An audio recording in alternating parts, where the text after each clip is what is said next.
suite, c'est l'invité de la semaine sur Radio Vallée Côte d'Azur. Eh bien, bienvenue, vous êtes bien sur Radio Vallée Côte d'Azur, bien entendu, partout entre mer et montagne, dans la vallée de la Roya, Bévéra, Vésubie, Latiné, et aussi sur le littoral depuis début octobre 2021. Et vous êtes de plus en plus nombreux à venir nous rejoindre. Eh oui, la radio a bientôt déjà 15 ans. Le temps passe tellement vite. Et aujourd'hui, on l'a reçu dans l'invité de la semaine en décembre, avant les fêtes de Noël. Aujourd'hui, on le reçoit une deuxième fois parce que justement, il y a deux sujets qu'on va discuter ensemble. Qui est le plus important, c'est surtout la fête des citrons. Parce que vous êtes très nombreux à nous poser la question si cette année la fête des citrons aura lieu ou pas. Donc aujourd'hui, j'ai Monsieur le maire Yves Juel qui est avec nous et le président bien sûr de la CARF. Bonjour. Enchanté d'être avec vous. Merci d'avoir répondu à notre invitation. Avec grand plaisir. Comme on a eu beaucoup d'auditeurs et d'auditrices qui nous posent des questions et on essaye de répondre au mieux possible.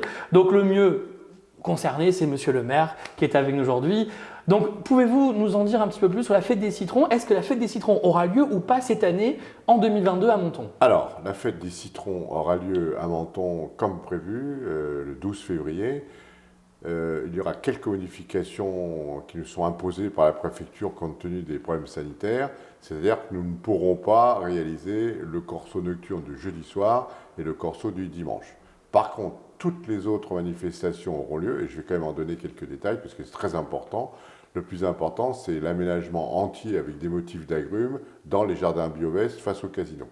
Donc vous aurez 6 énormes massifs d'agrumes qui seront encore plus grands que d'habitude, puisque d'habitude on en a 9, donc là on compense par la taille le nombre. Donc ces massifs d'agrumes feront 3 à 4 mètres carrés, voire 4 ou 5 mètres d'eau dans certains cas. Ils seront, comme d'habitude, mis en place par le personnel municipal et ils seront installés à partir de la fin janvier. Ce qui est très important, c'est qu'après discussion avec la préfecture, la sous-préfète est venue sur place d'ailleurs vérifier, et on a tourné un peu ensemble pour voir tout ce qui était possible ou pas possible. Donc il était clair que, compte tenu des conditions sanitaires, comme d'ailleurs l'a laissé entendre également, avec quelques différences, mais le maire de Nice pour le carnaval, les deux sont très souvent liés, il n'est pas possible de pouvoir respecter réellement la fameuse jauge sanitaire de 5000 personnes entre le début du casino jusque de l'autre côté de Menton, à la place Saint-Roch. Et je ne me vois pas comment je pourrais installer des tribunes place Saint-Roch et faire passer des chars. Ce n'est pas la place Masséna, donc là c'est clair, on ne peut pas. À partir de là, j'ai souhaité que ce soit le plus ouvert et le plus accessible possible pour les Mentonnais. Donc on n'entourera pas, comme d'habitude, les jardins Biovest avec un barriérage important, ce qui nécessitait d'avoir le pass sanitaire ou pass médical, je ne sais pas ce qui sera encore décidé, d'avoir également un contrôle de sécurité Vigipirate. Donc là, on aurait eu un double contrôle, on aurait autorisé plus ou moins les gens à s'agglutiner, ce qui n'est pas le but recherché. Donc j'ai décidé, en accord avec la sous-préfète, que cette année, c'est la première année, exceptionnellement, tout sera gratuit. Tout sera gratuit? Tout sera gratuit. Oh, tout sera gratuit. C'est-à-dire, jusqu'à maintenant, quand les gens visitaient les jardins, ils payaient. Quand il y avait les animations deux soirs par semaine, ce qu'on appelait les jardins des Lumières, ils payaient. Et donc, ce sera totalement gratuit. Donc, il n'y aura aucun barriérage. Comme pour les fêtes de Noël, tout sera ouvert. Les gens pourront circuler autour des massifs. Entre ces massifs, comme d'habitude, il y aura une dizaine de chalets comme on avait pour le marché de Noël, où nous aurons des artisans qui vendront les produits liés au citron, des affiches, des cartes postales. Il y aura même des endroits où les agrumiculteurs pourront vendre leurs arbres, citronniers, orangers, mandariniers, etc. Comme c'est ouvert, bien évidemment, le soir, tout sera gardiné, parce que s'il n'y a pas de gardiennage, j'ai peur qu'il y ait quelques oranges le lendemain, donc par sécurité, tout sera gardiné. D'accord. Ça, c'est pour les jardins. Donc c'est quand même...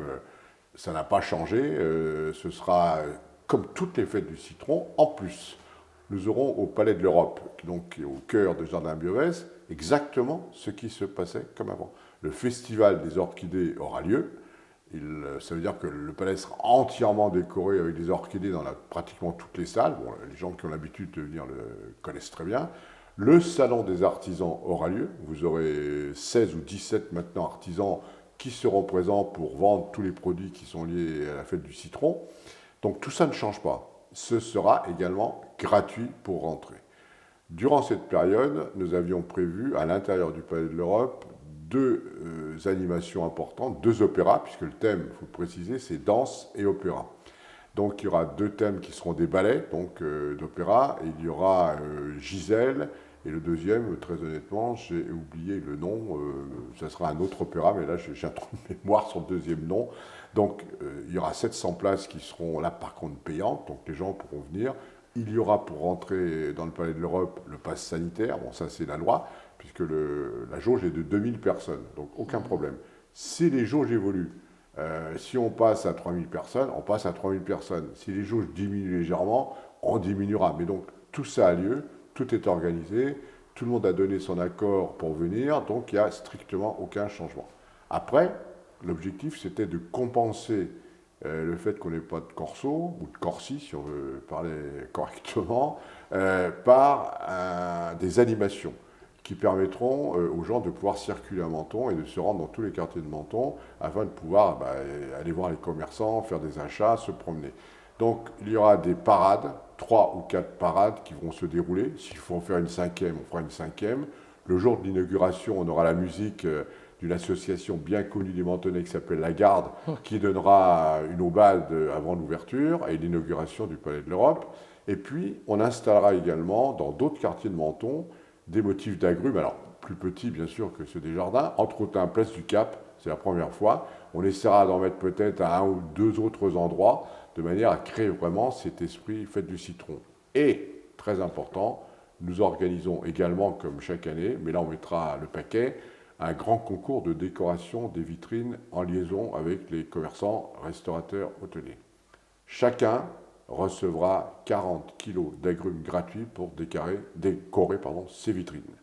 Il y aura un grand concours qui sera fait, donc chaque vitrine sera numérotée, ce qui incitera donc les visiteurs à circuler. Il y aura un vote, et la vitrine qui sera gagnante, le premier prix sera un très beau voyage pour 2 personnes, et puis il y aura 3, 4 ou 5 autres prix. Dernier petit détail, mais qui est important quand même, il y a une ambiance musicale qui aura lieu dans la journée, et suivant les quartiers de Menton, vous aurez diffusion d'airs d'opéra différents suivant les quartiers. Quand les gens se promèneront, ils passeront d'un opéra à l'autre, d'un compositeur à l'autre. Donc ça, c'est aussi important pour créer cet esprit de la fête du citron. Et le soir, même si on ne peut pas avoir des estrades dans les jardins, puisque le fait d'avoir des estrades est interdit, parce que les gens se mettent devant, il y aura tout un système d'illumination qui se feront, et également de parades mobiles. Là, on peut le faire. Donc voilà, donc la fête des citrons... allez, à part les corsos, je reconnais que c'est un problème pour les hôteliers et les restaurateurs, mais là, on n'a pas le choix.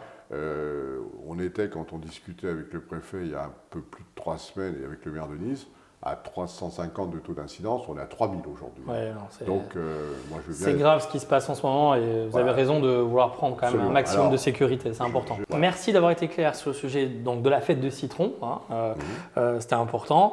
Et alors, je profite, c'était pas prévu, mais je fais un petit clin d'œil. Dans la Vallée de la Roya, il y a quelques jours, il y a eu le président de la République, M. Emmanuel Macron, qui est monté. Et j'ai lu, pas plus tard qu'aujourd'hui, dans la presse, justement, vous avez remis des dossiers. Vous pouvez nous en dire un petit peu plus? Oui. Alors, je sais que ce n'était pas prévu, parce qu'on était là pour la fête du citron, mais je en profite que vous êtes là pour justement qu'on en discute aujourd'hui. Ça vous dérange pas? Avec grand plaisir. D'abord, étant président de la Riviera française, je veux dire, la moindre des corrections, quand le président de la République se déplace, il avait annoncé qu'il reviendrait en gros 1 an après sa première visite.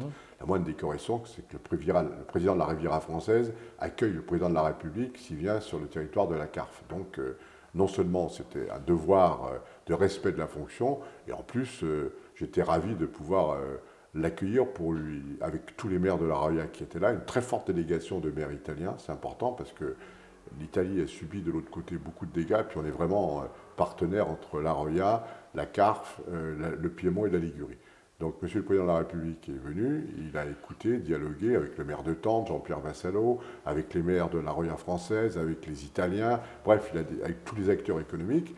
Et on avait préparé tout un dossier que j'ai remis au Président. Il y avait 2 parties. Première partie, c'était pour montrer tout ce que la CARF avait fait suivant ses compétences, c'est-à-dire tout ce qui concerne l'eau, l'assainissement. C'était un travail extraordinaire qui a été fourni pour remettre l'eau et l'assainissement dans les meilleurs délais, les meilleures conditions aux habitants de la Roya. Ensuite, on a eu un effort fantastique qui a été fait par le département, c'était ses compétences pour remettre en place les routes, les ponts. La région est intervenue, le SDIS, les pompiers sont intervenus. Bref, c'était absolument extraordinaire. Et donc, j'ai dit tout ça au président sur une note écrite. Et puis la deuxième partie, c'était pour lui dire, bon, voilà ce qu'on est en train de faire maintenant dans la reconstruction. Et on a besoin d'être aidé, on a besoin d'un peu plus d'argent, on a besoin que les dossiers administratifs se bougent, qu'ils aillent vite. Alors on a parlé bien sûr du tunnel de Tende, on a parlé de la voie ferrée Nice-Cuneo, on a parlé de l'isolement du hameau de Casterino, qui pour l'instant est encore coupé.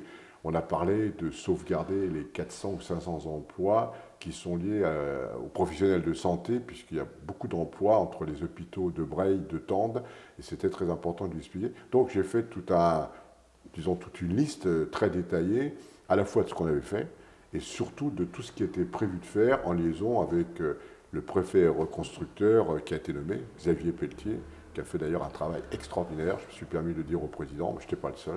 Donc voilà, donc tout ça, ça a été remis au président de la République, et ce matin, en effet, dans Nice Matin, il y a une page entière où tout est détaillé, chapitre par chapitre. C'est pour ça que je fais un petit clin d'œil sur ça. Voilà. C'était pas prévu l'interview, mais je voulais faire un clin d'œil quand j'ai vu dans la presse avec Nice Matin cette grande page. On va en parler rapidement, mais c'est l'actualité, tout le monde en parle, les médias en parlent, etc. Donc bientôt, prochainement, il y a les élections, monsieur le maire. 30 janvier et 6 février. Donc 30 janvier et 6 février. Là, à l'heure d'aujourd'hui de l'interview, on ne connaît pas, on entend parler qu'il y aura 5 listes qui vont se présenter, apparemment. Donc il y aura, au moment de l'enregistrement de cette interview, on n'a pas encore les noms officiellement. Ça, je peux vous donner quelques infos si vous voulez. Oui, mais c'est surtout… Nous, on n'est pas dans la politique au sein de Radio Vallée, mais voilà, est-ce qu'aujourd'hui, votre sensation, comment vous ressentez, surtout avoir votre sensation quelle est votre sensation aujourd'hui, justement, au niveau de ces prochaines élections, votre ressenti? Ma sensation, si vous voulez, c'est que, bon, d'après les informations qui sont parues dans la presse, que l'on a, et puis bon, on est quand même un peu mieux informé, puisque comme on a une liste et qu'on l'a déposée, on était à la préfecture pour ce qu'on appelle le tirage au sort des panneaux, et comme il y avait 5 numéros qui étaient tirés au sort, donc a priori, c'est qu'il y aura 5 listes. On a tiré le panneau numéro 1, juste pour comme ça, un petit clin d'œil, on a tiré le panneau numéro 1. A priori, donc, toutes les tendances politiques devraient être représentées, ce qui est très bien pour la démocratie. Je pense, tout à fait, j'ai déjà dit qu'on aurait pu s'éviter une élection générale et de faire venir tous les Mentonnais aux urnes si les personnes qui ont été battues lorsque j'ai été élu seraient tout simplement restées siégées et auraient respecté le suffrage universel, mais ça, c'est le passé. Donc l'élection a bien lieu. Voilà, donc toutes les tendances politiques, a priori, sont représentées. Moi, si vous voulez, depuis 3 mois, avec l'équipe en place, qui va être donc agrandie, puisqu'on présente des listes de 41 personnes, donc ma liste, c'est divers droite. Ce qui m'importe, c'est, on classe les opinions quand même, divers droite, je suis clair, mais c'est surtout d'avoir des gens compétents, divers, variés, de l'expérience, moins d'expérience, des jeunes, des moins jeunes, des professions libérales et des gens qui soient disponibles pour Menton. On est là pour gérer une ville, ce n'est pas une campagne législative, ce n'est pas une campagne cantonale, et puis c'est normal que ce soit des Mentonnais qui s'occupent de Menton. J'ai entendu dire qu'il y avait des gens qui venaient d'autres villes pour être candidats à Menton. C'est leur problème, on verra quand ce sera officiel. Mais bon, c'est les Mentonnais qui doivent gérer Menton, ça semble évident.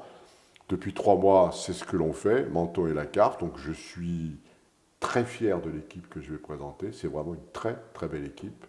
Je suis confiant dans le bon sens des Mentonnais qui ont vu que depuis un peu cette époque à la Dallas qui a commencé, les choses maintenant, la ville était gérée, on avançait, les dossiers sortaient, que ce soit pour la ville et pour la CARF. Donc je suis optimiste dans le choix et le bon sens que feront les Mentonnais. Le souhait que j'exprime, c'est que cette campagne se déroule dans des conditions de respect mutuel. Alors, il y a eu à certains moments des problèmes, on ne va pas revenir dessus, mais ça, c'est le passé. Donc aujourd'hui, il y a une campagne, chacun va présenter son programme, son équipe, sa vision de Menton pour les 4 ans et demi qui restent à faire, que cela se passe dans des conditions de respect mutuel, de courtoisie, qu'il n'y ait pas de nom d'oiseau, qu'il n'y ait pas d'injures. Oui, que ça se passe bien, propre, une élection propre. Exactement. Dans la démocratie, tout simplement. Tout à fait. Les Mentonnais vont se prononcer, on respectera leur choix. Et je pense qu'en plus, on va être à quelques jours de la fête du citron. Je veux dire, donc, soyons positifs, on est dans des conditions difficiles. Je ne pense pas que les gens, ça les amuse spécialement d'aller repartir. C'est comme ça, c'est comme ça. Il faut le faire, faisons-le correctement.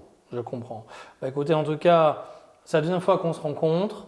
La seule Jamais chose que 203, hein. Ah ben il paraît jamais 203. Je dis rien, je ne parle pas de date, mais je dis jamais 203. Mais en tout cas, vous êtes très optimiste et la seule chose que je peux dire, c'est que ça fait Très du confiant, bien. très confiant. Très confiant, optimiste, oui. et ça fait du bien. Ça fait Bah, du bien. en ce C'est ce que je dis moment, toujours à mon équipe, ce que je dis toujours aux personnes que je rencontre. Il faut rester optimiste dans les moments difficiles qu'on vit, pas en cette période de Covid, qui n'est pas facile pour tout le monde. Mais il faut rester optimiste et surtout, je pense qu'il faut faire preuve d'idées, d'idées malignes, il faut rebondir et l'union fait la force. Moi, je pars toujours sur ça. Je rajouterais juste un dernier mot. Bien sûr. Le titre de ma liste, c'est « Menton pour tous ». Très bien. Voilà. Bon, moi, c'est clair. Merci, monsieur le maire, Avec grand plaisir. d'avoir répondu à notre invitation. Avec grand plaisir. À bientôt. Et puis à très bientôt. À très bientôt. Au revoir, à bientôt. Au revoir.